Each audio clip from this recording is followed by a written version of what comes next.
杭州钱塘区海通街与上沙路交叉口有几排商铺。徐先生说，2019年开始在这里租了店铺，开非学科类的儿童兴趣培训班。村民作为二房东，然后再转租给我们。实际上管理的我们都是找那个中沙村，他们下面有一个叫做房管会的工作人员的，包括我们后面退租也是跟那个房管会对接的。2021年12月份就行情不好，所以就退租了。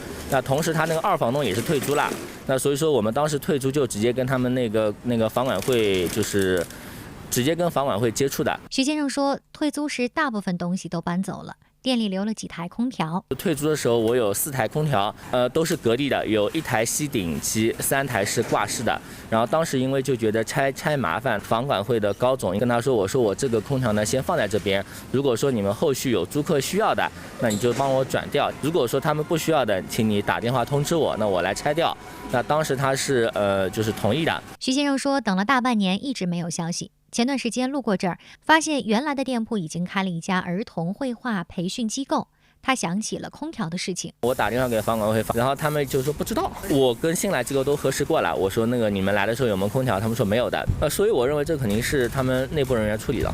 这家绘画培训机构没有开门，徐先生联系上了机构的王老板。你们入住前是不是确认空调是没有了？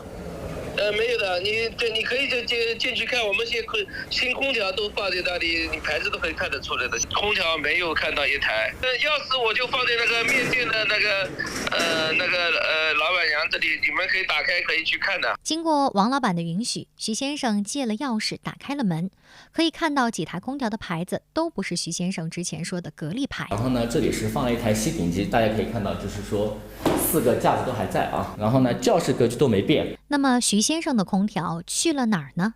他带记者来到一个名叫管理处的地方。他说，高总平时就在这里办公，不巧的是高总不在。这东西我没办法帮你处理的。那当时是我跟你说过的呀，我说那个我这边你这边如果不可能来帮你们保管的。当时你确实是答应我，你说是那个的。我答应过你们的。那你如果说不答应我的话，你为什么不让我来拆掉呢？对不对？谁说不让你们拆？是叫你们拆，你们自己。你什么时候让我来拆掉了？你有打过我电话吗？你知道我电话号码吗？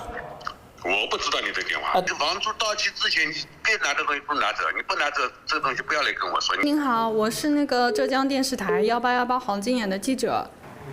他挂掉了。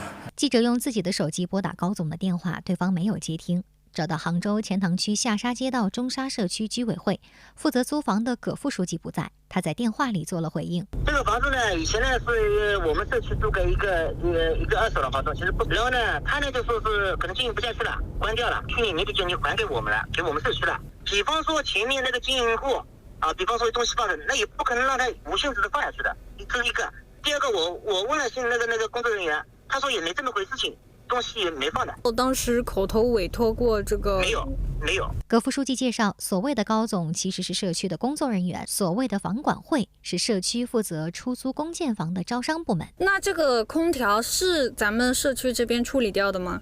不是。那空调总有一个去处的呀。这个我不清楚。那你们出租给新的租户的时候，房间内有空调吗？应该没有。记者也联系上了当时的二房东丁先生。因为这个事情我是不怎么清楚的，他去放空调，原先他也是自己去跟村里面交涉。您是没有动过那个空调的是吗？我没有，因为钥匙我没有的。谁拆走了空调，现在无人认领。徐先生表示，接下来打算走法律途径解决。1818黄金眼记者报道。